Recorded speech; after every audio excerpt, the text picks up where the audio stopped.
사실 오늘 시작하기 전에 제가 이제 오늘 아티스트 토크를 한다고 해서 이게 어떤 토크냐 이렇게 적었는데 이제 뭔가 지난달에 워크숍을 했거든요.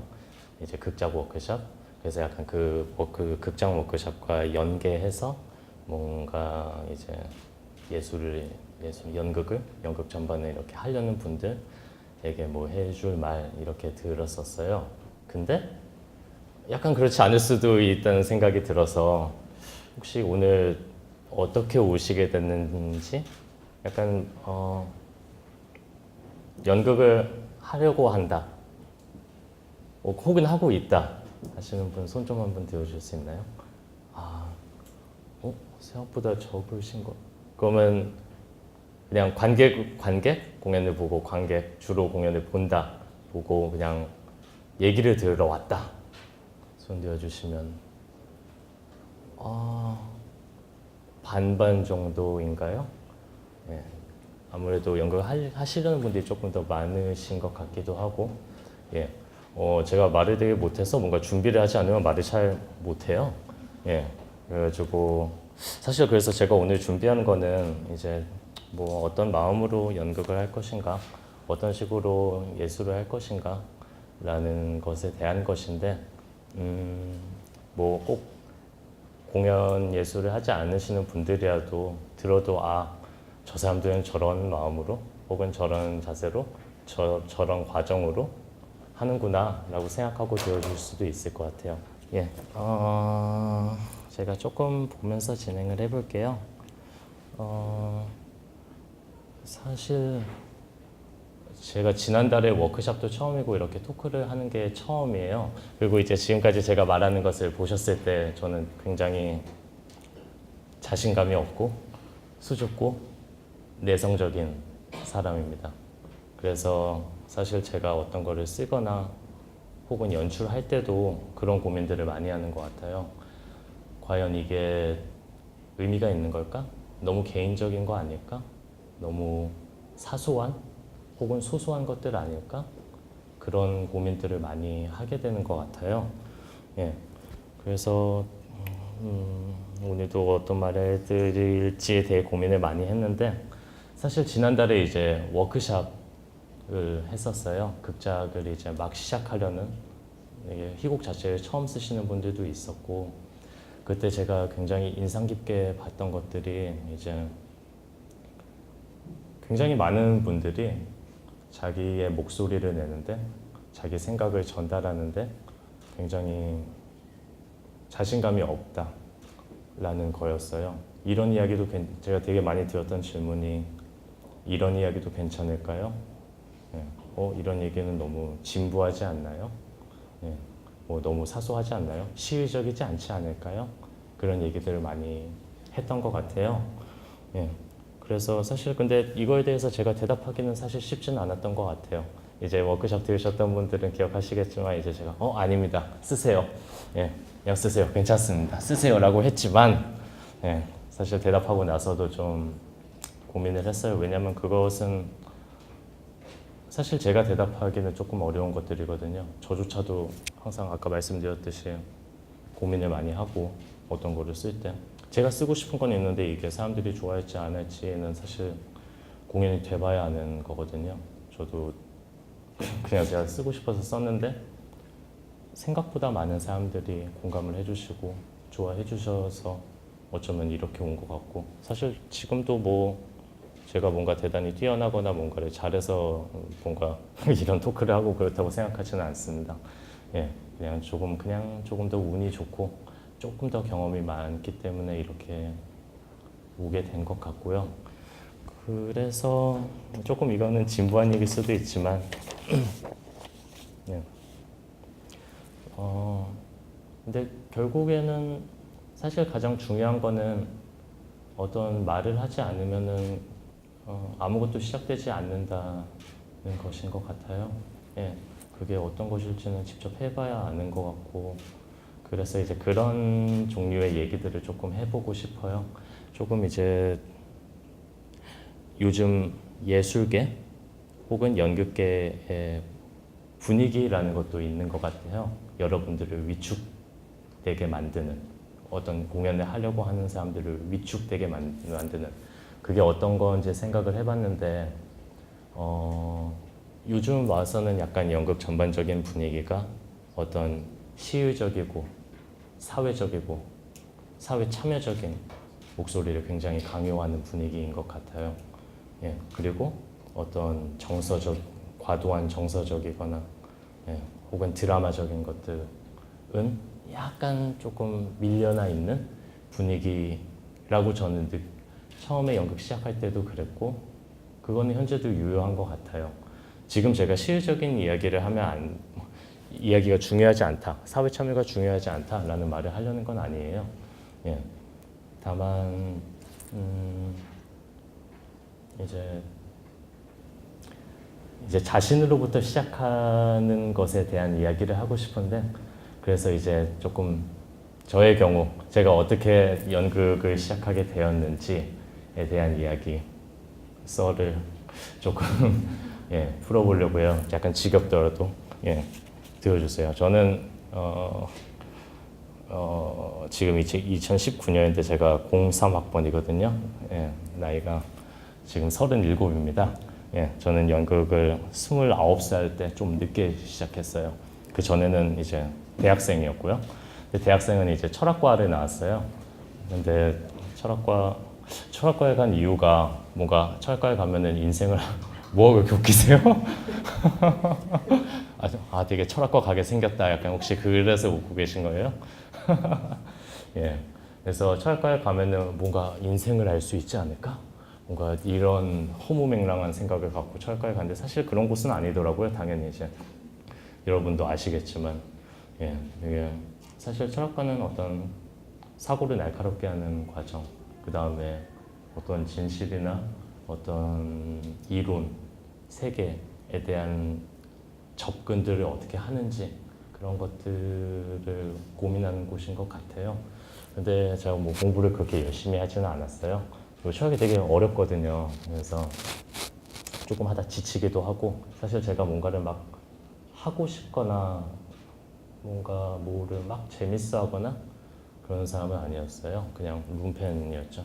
그냥 방바닥에서 굴러다니고, 그렇게 시간을 낭비하고 술도 마시고 그냥 놀기만 하고 그렇게 지내다가 저희 아버지가 작가이십니다. 연극 작가, 그 윤영선 작가라고. 근데 제 아버지랑 별로 이렇게 친하지가 않았거든요. 사이가 나빴다고 하는 게 아니라 아버지를 볼 일이 별로 없어가지고 집에서. 그래서 근데 아버지가 돌아가셨어요, 2007년에. 그러면서 그때 제가 막 군대에서 제대를 했고요. 근데 그냥 뭐 아버지가 하시는 일이 연극이라는 걸 알고 있었지만 그다지 막 크게 관심을 갖지도 않았던 나쁜 아들이지만, 이제 돌아가시고 나서 이제 뭐가 그렇게 재밌었을까? 뭐가 그렇게 재밌길래 밤새 술을 마시고 돌아다니고 아침에 제가 학교에 갈 때면 맨날 자고 계시고 얼굴도 볼 수 없을 정도로 뭘 저렇게 재밌게 하셨을까라는 생각이 들어서 이제 아버지가 가지고 계시던 책들 이렇게 읽기 시작했어요. 이제 그때가 이제 불행의 시작이었죠. 그래서 그때 뭐 여러 가지 이제 당연히 이제 연극하시던 분이니까 연극책이 많았겠죠. 희곡도 많고 연극 이론책도 많고 뭐 인문과학 서적도 많고 그 중에 저를 사로잡았던 책이 있는데 사무엘 베케트의 고도를 기다리며라는 작품이었어요. 뭐가 그렇게 웃기세요 아까부터? 뭔가 잘못 말하고 있는 건가? 그 읽어보신 분들은 알겠지만 정말 사실 재밌다고 말하기 어려운 대본이죠. 그게 대체 뭐가 사로잡았냐라고 한다면 사실 제가 좀 아까 말했듯 약간 수줍고 내성적이고 그러면서 약간은 시니컬하고 그런 면이 있는데 약간 제가 바라보던 세상이 그 희곡 안에 그대로 들어있다 라는 생각이 들었어요. 우리 모두 어떤 가치나 목표를 뭔가 만들어내고 자기에 따라 어떤 것에 따라서, 그리고 내가 무엇이 되기를 혹은 무언가가 오기를 하염없이 기다리고 언제 올지도 모르는 것을, 그러면서 그 시간들을 때우기 위해서 어떤 놀이, 그냥 놀이, 어떤 우스꽝스러운 말들, 그러니까 일상이죠. 어떤 말을 하면서 시간을 때우는 그런 것들이 굉장히 제가 보기에는 굉장히 아름답고 적나라하게 표현되어 있더라고요.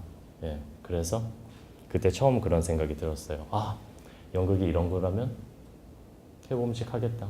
나도 뭔가 세상에서 재미있는 것을 내가 재미있어 하는 것을 해볼 수도 있지 않을까? 그런 생각이 들었어요. 그래서 이제 연극을 해보자. 그때가 이제 제가 28살인가? 약간 그때였어요. 뭐 근데 연극을 막 이렇게 접하지도 않았고 그래서 워크숍 때였던 분들은 알겠지만 어머니한테 이제 전화로 어머니가 미국에 계셔가지고 예, 전화로 엄마 나 연극을 할까 해 라고 하니까 지금 이것보다 더 긴 사이가 말을 못 이으시는 거죠.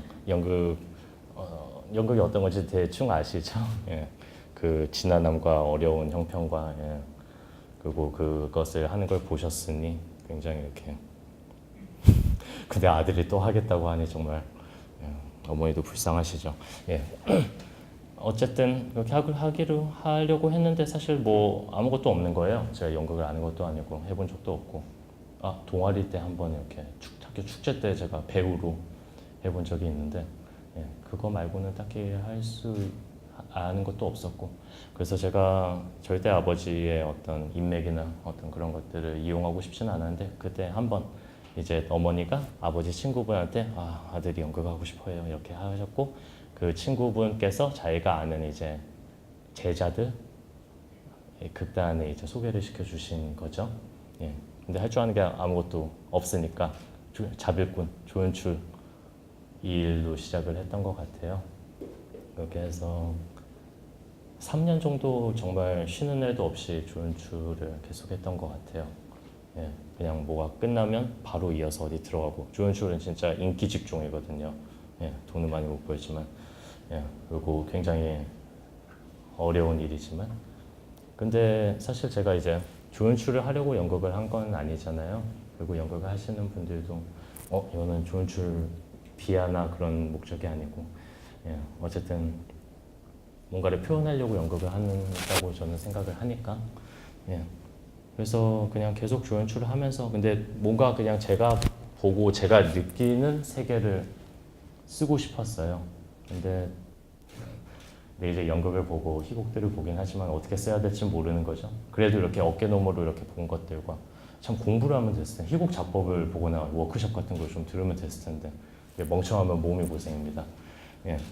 그래서 뭐 어찌됐건 썼던 것 같아요. 처음에 제가 쓴 거가 저기 있는데 2011년에 제가 데뷔를 했는데 저기 자료를 갖고 와달라고 해서 제가 몇 개나 놓으면서 되게 추억에 젖었었는데 해맞이라는 작품이에요. 2010년에 썼던가 11년에 썼던가 그래서 뭐 간략하게 말씀드리면은 그러니까 저는 사실 이렇게 일상에서 우리가 약간 일상 혹은 사람들과의 관계 그리고 이제 사람들 관계라는 게 우리가 말로 서로 이렇게 말로 어떤 관계를 확인하고 공유를 하잖아요.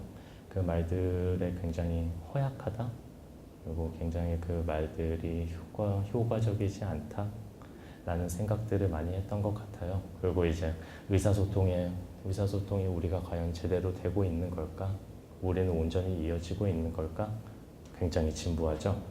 하지만 이게 제가 관심이 있고 제가 말씀드리고 싶은 건 그게 저한테 관심이 있고 제가 표현하고 싶은 거였다는 거예요.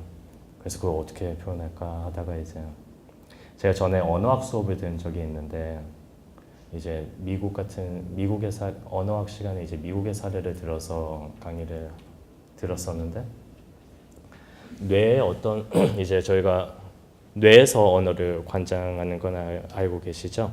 근데 뇌의 어떤 부분에 데미지를 입느냐에 따라 이제 실어증이 발생을 하는데 각기 다른 실어증이 발생을 해요. 어떤 실어증은 명사밖에 말을 못하기도 하고 어떤 실어증은 말은 굉장히 유창하게 하는데 뭔가 지금 물을 마시고 싶은데 그러니까 맥락이 없어요. 내용이 없어요. 텅 비어 있는 말. 문법적으로 완벽한데 어떤 실어증은 문법적으로 완벽한 말을 조어해낼 수가 없는데 의미는 서로 통해요. 굉장히 신기하죠. 그래서 갑자기 이렇게 쓰면 되지 않을까?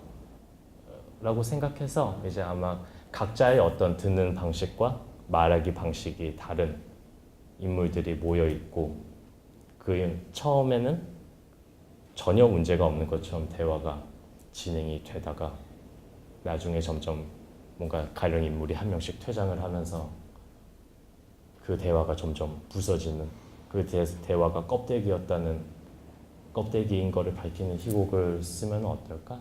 그런 생각이 들었어요. 그래서 한 2-3달 동안 막 이제 일도 하다가 밤에 와서 쓰고 그래서 하나를 써냈어요. 근데 희곡이라는 게 공연이 돼야 되는 거잖아요. 근데 희곡을 썼는데 이걸 어찌할지 모르겠는 거예요. 그래서 주변에 알던 연출님들, 작가님들, 혹은 조금 친한 배우들한테 보냈어요. 근데 반응이 없더라고요.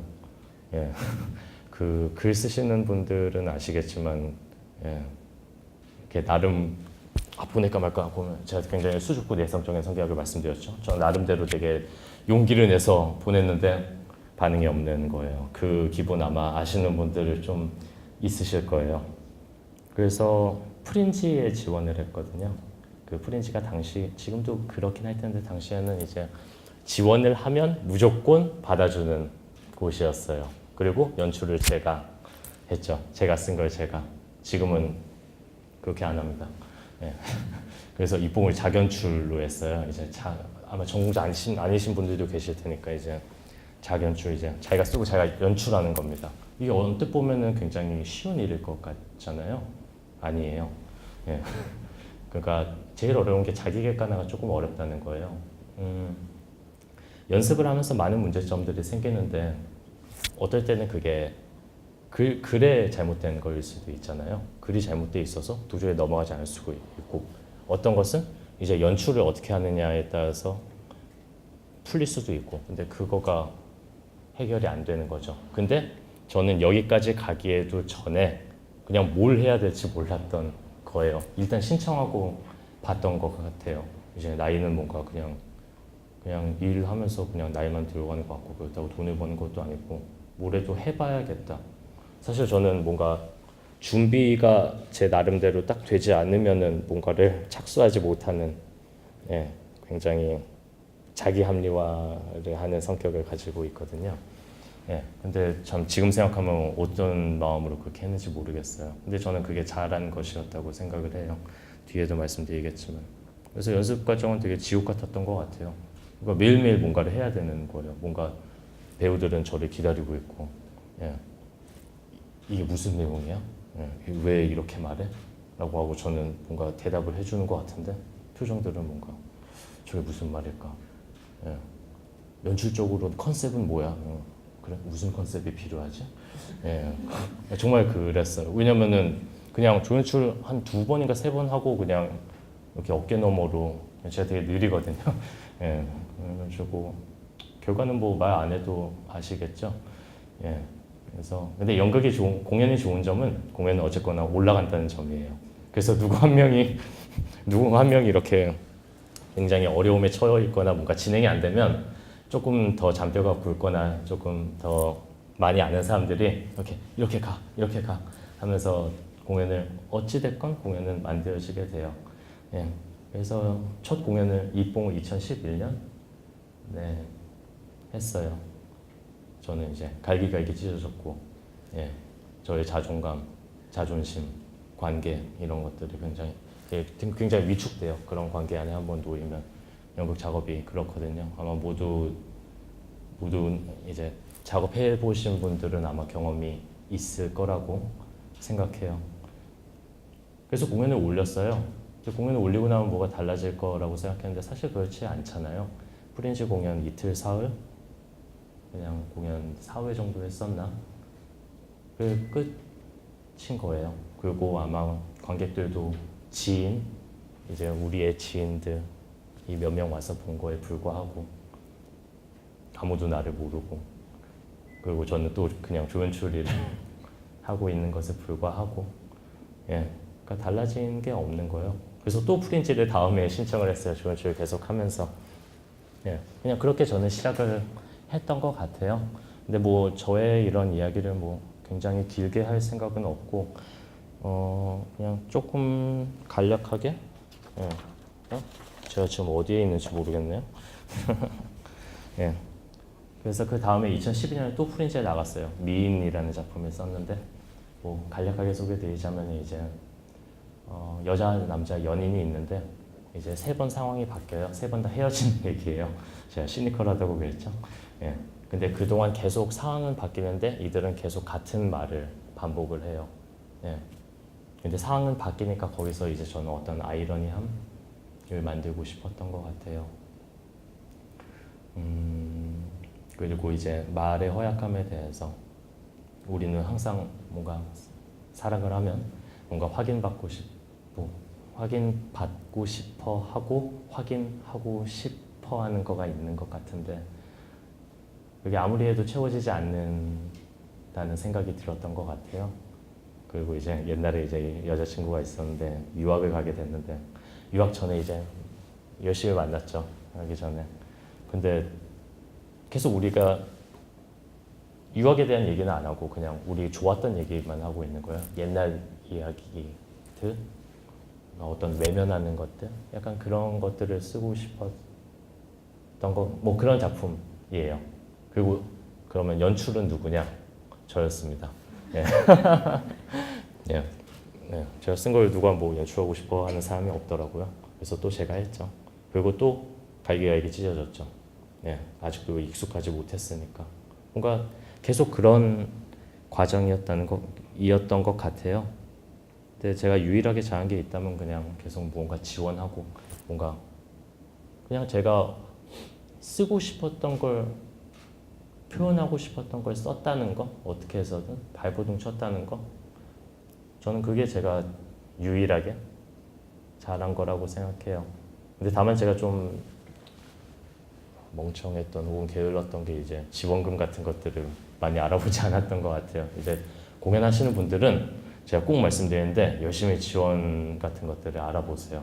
저는 그때 제대로 알아보지 못하고 그냥 프린지라는 것만 했던 것 같은데 어떤 지원들을 받아서 조금 더 좋은 여건에서 좋은 조건에서 여러분이 창작을 하는 건 여러분들의 시간과 노력을 굉장히 아껴줄 수 있습니다. 약간 현실적인 얘기였고요. 그래서 제가 말하고 싶은 건 이제 나는 어떤 타입인가 라는 것을 알아야 되는 것 같아요. 제가 왜 이런 얘기들을 했냐면 이제 해맞이는 어떤 의사소통, 그 다음에 어쩔 수 없이 우리가 느끼는 고독에 대해서 말하고 싶었고 미인은 뭔가 확인하고 싶고 확인받고 싶은데 그거를 충분히 전달해주지 못하는 말에 대해서 말하고 싶었어요. 그리고 그 뒤에 제가 쓴 누수공사라는 코미디가 있는데 저 코미디도 씁니다. 누수공사는 왜 코미디냐면 사람들이 듣지를 않아요.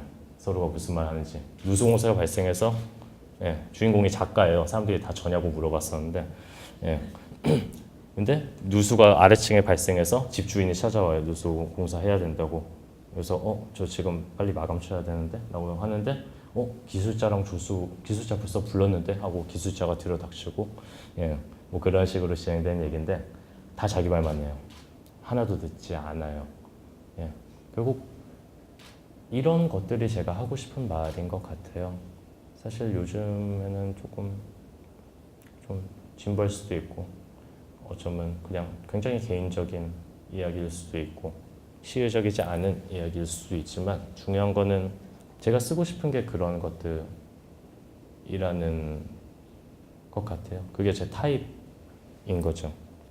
저는 그냥 제가 느끼는 것 그리고 제 주변에 있는 사람들 그냥 그런 것들을 보여주고 싶었던 것 같아요. 그래서 더 고민하게 되었던 것 같고 이런 말을 해도 될까? 근데 지금 생각이 드는 것은 시의적인 것은 물론 중요한 것 같아요. 근데 우리는 어차피 다 시의적인 현대에 같이 살고 있는 사람들이잖아요.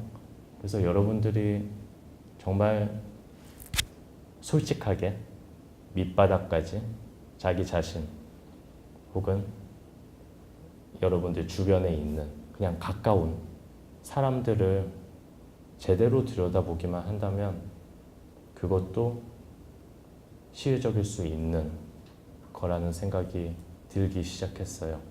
저는. 그래서 워크숍 때도 그랬고 내가 하는 것들의 의미가 있을까?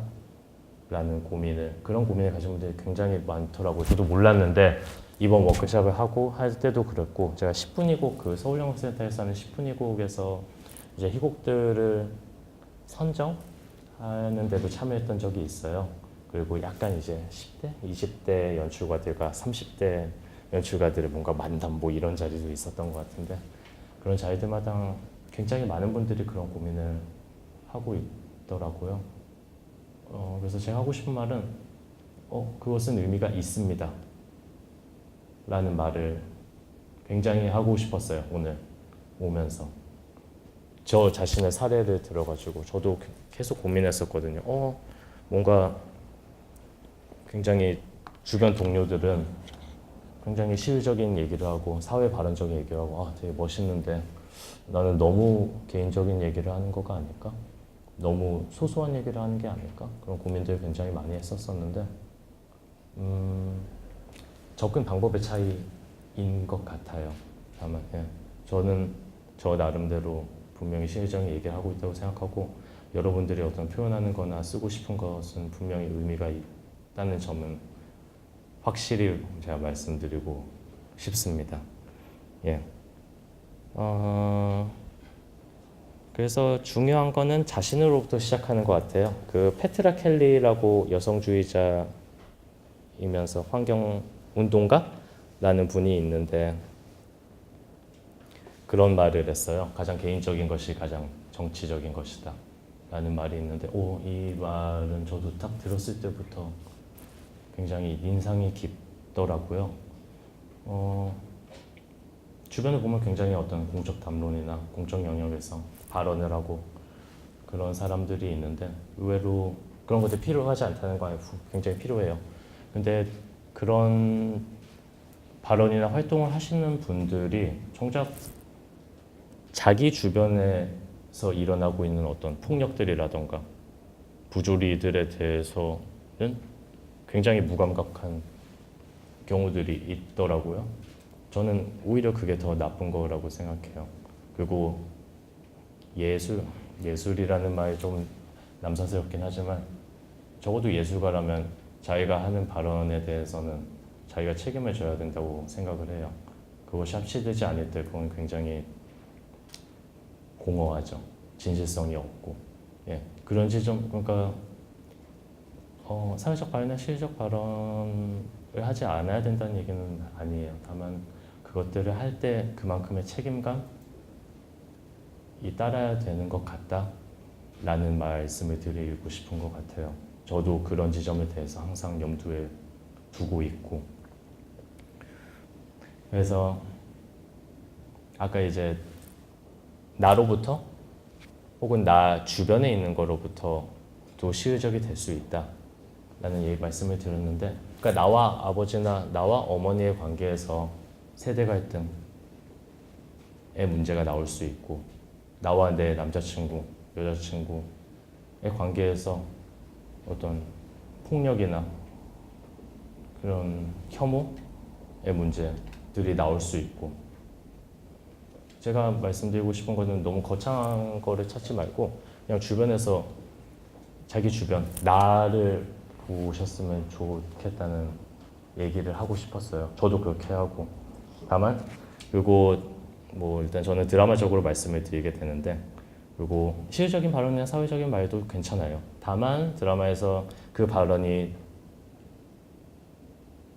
인물을 통해서 드러나도록 하셨으면 좋겠어요. 왜냐면은 연극에서 지금 연극보다 더 좋은 사회적 발언과 참여를 할 수 있는 것들 저는 더 많다고 생각하거든요. 강연도 있고 직접 참여하는 봉사단체도 있고, 예. 그리고 어떤 것들을 노래할 수 있는 자리는 굉장히 많은 것 같아요. 연극에서 하지 않아야 된다는 얘기는 아니지만, 예. 그리고 연극에서 그런 발언들이 인물을 통해서 그 인물이 처한 상황과 그 인물의 말로서 그것들이 드러나지 않을 때 그거는 오히려 설득력이 떨어집니다. 확실히 지금 작가가 말하고 있구나, 작가가 뭔가 강요하고 있구나, 작가가 뭔가 가르치고 있구나, 이런 생각. 관객은 똑똑해요. 굉장히 똑똑해요.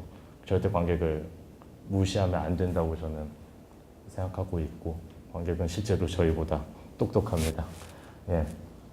그런 지점들도 말씀을 드리고 싶었고요. 예. 그리고 예.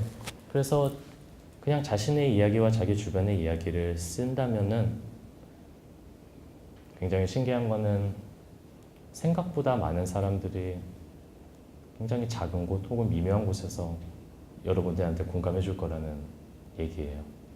예, 저도 쓰면서 항상 고민을 했었는데 생각보다 많은 사람이 너 이 얘기 하려고 한 거구나. 나도 이런 생각들 했었어. 되게 좋다. 생각보다 많은 사람들이 그런 얘기들을 들었던 것 같아요.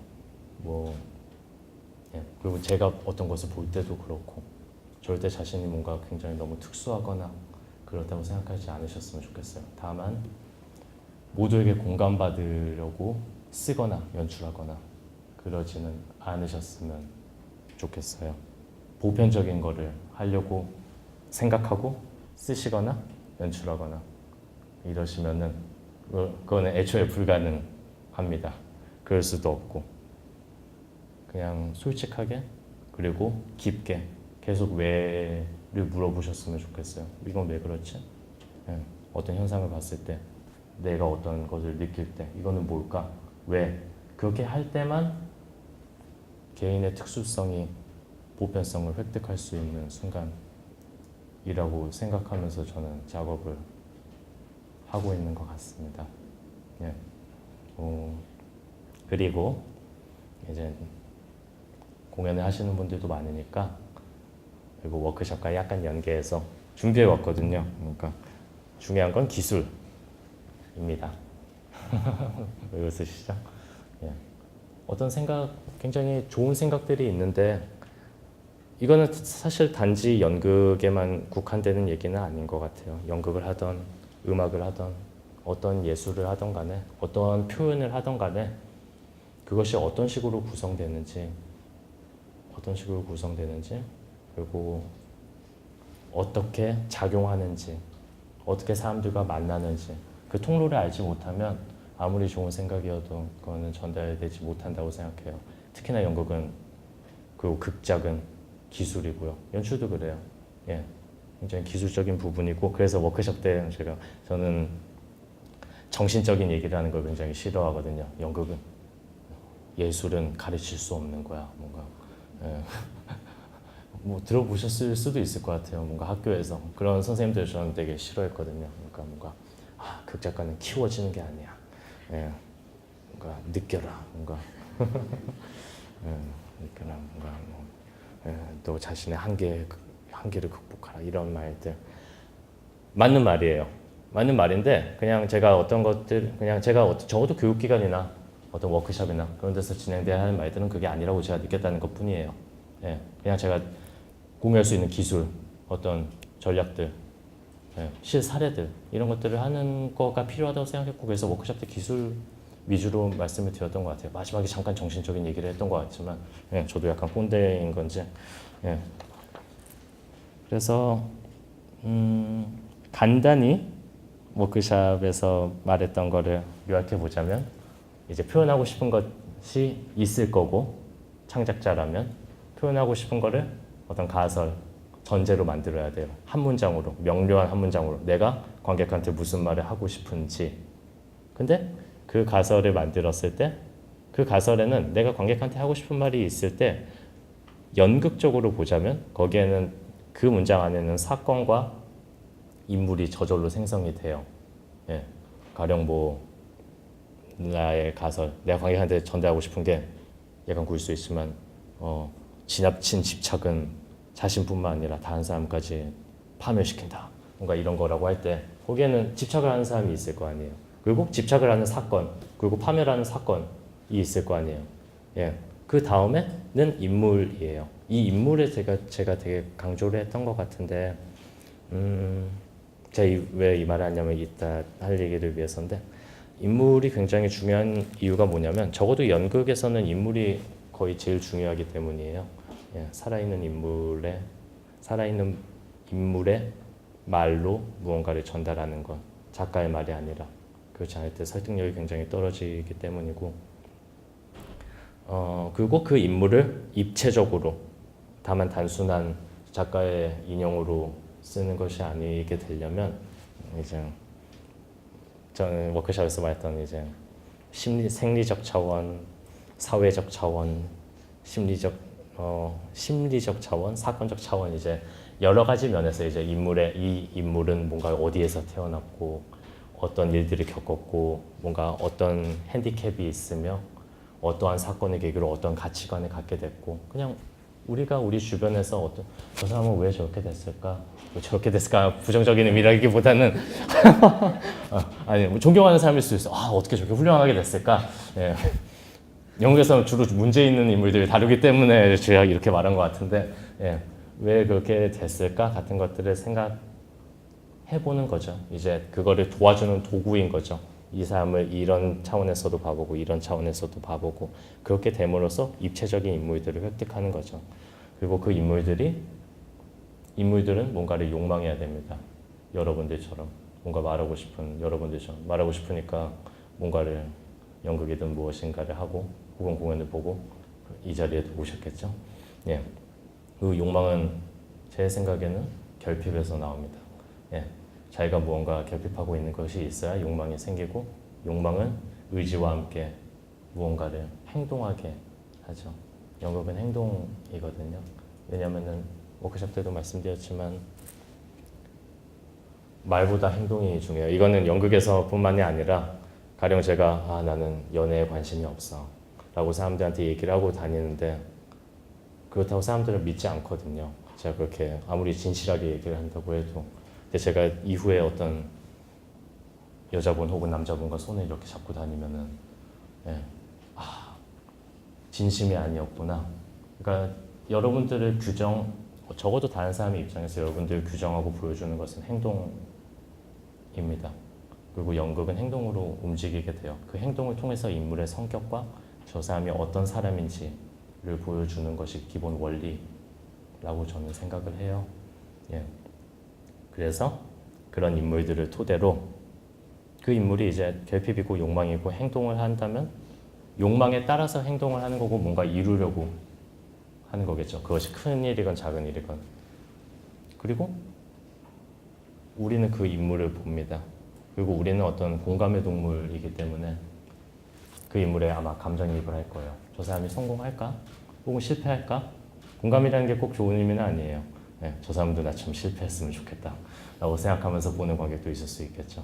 예, 그것은 어쨌든 관객의 몫이고, 예, 저희는 어쨌든 그런 일들을 하는 직업이라고 생각을 합니다. 이 얘기를 왜 했냐면 작가분들만 있는 건 아니지만 그리고 이제 작가가 이야기를 자기가 하고 싶은 가설을 가장 효과적으로 전달하기 위해 이야기와 시간을 재배치하는 것이 플롯, 글 쓰기 직전. 예, 그렇게 하고 우리는 글을 쓰게 되죠. 이 얘기를 왜 했냐면 이제 아마도 연극 전공자분들 말고 람람람의 관객분들도 오셨을 것 같은데 혹시 람람람 보신 분 계신가요? 이러고 없는 거 아니야? 생각보다 없으시네요? 한 4분 정도. 이거 예상외인데? 이야기가 다르잖아요. 예, 약간 이 작업 과정을 말씀드리려고 했는데 이거 하는 게 의미가 있으려나? 안톤 체홉은 아십니까? 혹시? 다행히 굉장히 많은 분들이 고개를 끄덕여 주신 것 같은데, 예.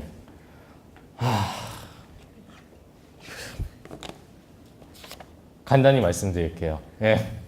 예. 어쨌든 여기는 두산 아트센터고 저는 DAC 아티스트고 예. 예, 두산에서 했던 작업이니까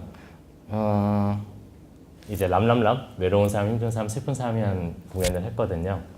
예. 그리고 그건 이제 안톤 체홉의 바니 아저씨의 재창작한 작품이에요. 그러니까 재창작이라는 것은 그냥 번안이 아니에요. 그냥 라인 바이 라인 대사들로 옮긴 게 아니라 제가 그때 막 준비했던 거랑 개요랑 이런 것도 준비하는데 이런 말까지 할 필요는 없을 것 같고요.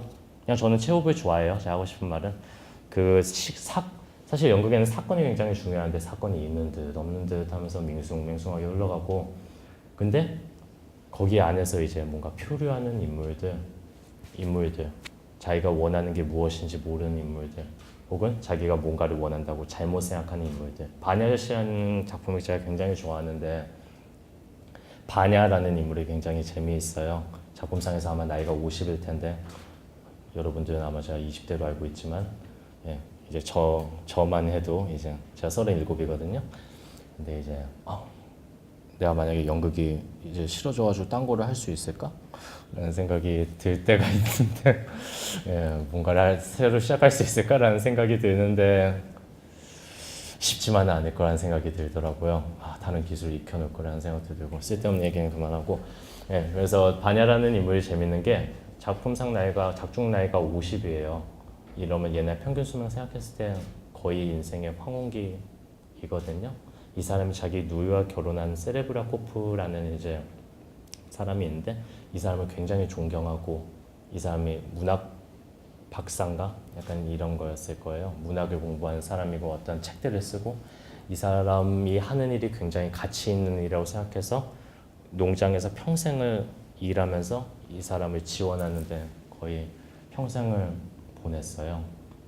그리고 50이 돼서야 이 사람이 별거 아니다. 내가 존경했던 혹은 내가 맞다고 생각했던 것이 아닐 수 있지 않을까? 라는 생각을 인생의 황혼기에 들어서 알게 느끼게 된 거죠. 이 설정이 저는 너무 그 자체로 너무 비극적이고 재미라고 하면 약간 사이코패스, 소시오패스였죠. 예. 어쨌든 극적이라고 생각을 했어요. 그래서 그 이야기 그리고 이 사람은 우리 모두가 그렇긴 하지만 그런 상실 혹은 허망함을 뭔가를 통해서 보상을 받고 싶어 해요. 우리 모두도 그렇다고 생각을 하고 근데 이 사람이 그 보상을 받으려는 게 이 사람을 괴롭히거나 세레브라코프 아까 말한 누이의 남편 혹은 이제 여기 체홉이 약간 막장 드라마적인 면이 있는데 예, 이 누이와 결혼한 아내를 사랑하게 돼요. 이 사람의 사랑을 내가 얻는다면 저는 그렇게 그건 제가 보는 바냐예요. 저는 이 바냐가 엘레나죠 이름이 엘레나를 진정으로 사랑했다기보다는 예, 어떤 그것 사랑을 얻는 게 어떤 보상이 되지 않을까라고 생각했다고 저는 그렇게 봅니다. 그리고 저 쓰기도 그렇게 썼던 것 같고요.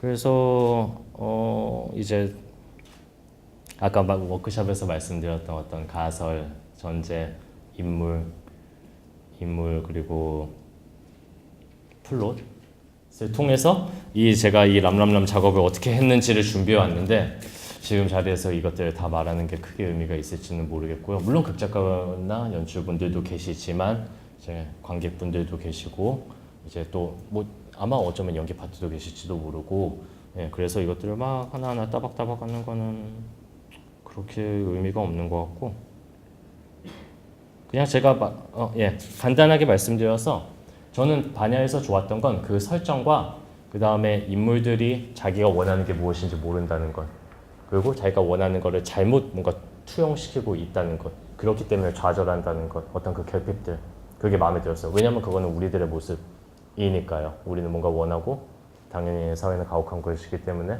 그렇게 원하는 것에 반도 이루기 어렵죠.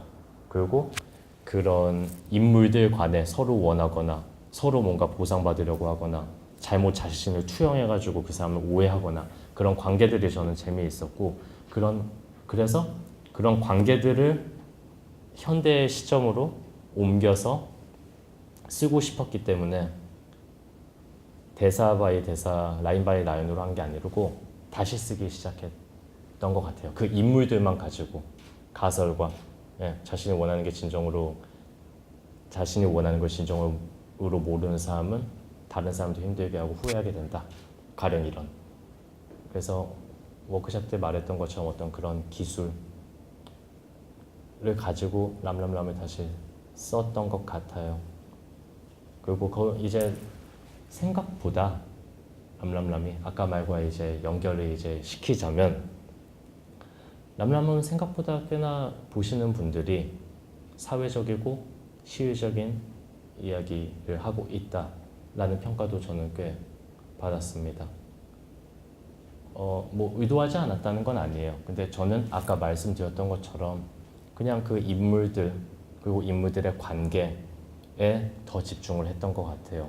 물론 시대 배경이 이제 우리가 뭔가 신념을 쏟아 부었는데 좌절할 곳을 생각하다가 옛날에 이제 어떤 인문 사회과학 잡지 옛날에 인물과 아시는 분들도 있겠지 인물과 사상 당대 비평 이런 것들처럼 어떤 옛날에 어떤 거대한 담론 사상 이데올로기 이런 것들로 세상을 보아내려고 하고 그런 것들로 사람들과 얘기를 하고 싶어 했던 어떻게 말하면 옛날 운동권 선배들과 같은 분들도 계시잖아요.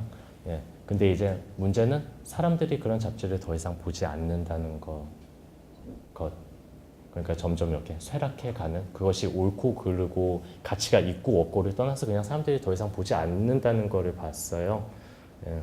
우리는 이제 유튜브를 보죠. 유튜브, SNS를 하고 죄송합니다. 네, 저 SNS를 잘 안 해서. 이제 그런 공간들에서 입체적으로 만든 인물들을 가지고 하니까 그것에서 어떤 시일성이 획득되었던 것 같아요. 예.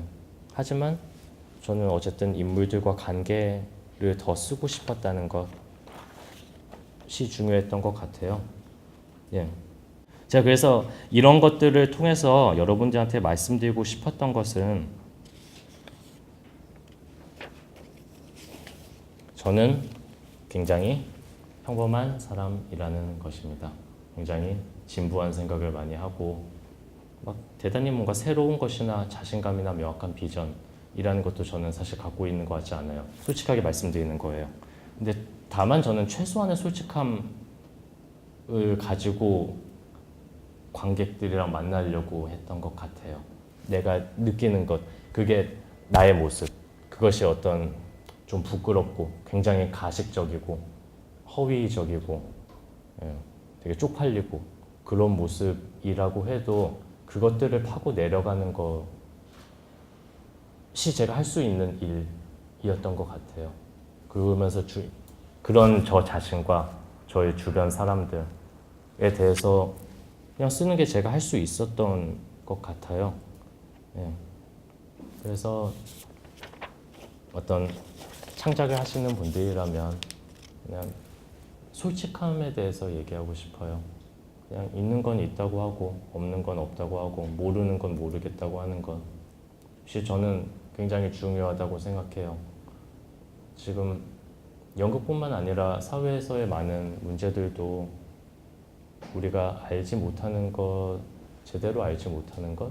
그러니까 이것은 뭔가 공부를 하지 말고 그런 얘기가 아니라 그냥 모르는 것을 그냥 아는 척하고 넘어가거나 그냥 나의 행동과 합치하지도 못하면서 말하는 것에서 저는 굉장히 많은 문제가 비롯됐다고 생각해요. 연극의 경우도 물론 굉장히 가치 있고 좋은 작품들을 만든 선배들이나 선생님들도 많았지만 이제 여러 가지 사건들이나 신뢰들에서 저 사람은 굉장히 저런 발언들을 하고 굉장히 좋은 말들을 하던 사람인데 실제 행동은 그렇지 않은 사람들도 많이 봤던 것 같고 그런 것들은 그 사람뿐만 아니라 저희 스스로도 굉장히 실망스럽게 만드는 것 같고, 그러니까 제가 하고 싶은 말은 계속 강조하게 되는 것 같아요. 이 말씀을 꼭 무리해서 이 말을 굉장히, 그러니까 제가 할 수 있다면 조금 용기를 조금 드리고 싶었거든요. 그러니까 거창한 걸 할 필요는 없는 것 같아요. 그냥 여러분들한테 느껴지는 것, 여러분들이 쓰고 싶은 거를 쓰면은, 예. 다만 솔직하게, 그리고 깊게. 깊게라는 것은 왜입니다. 왜 저럴까? 왜 그럴까?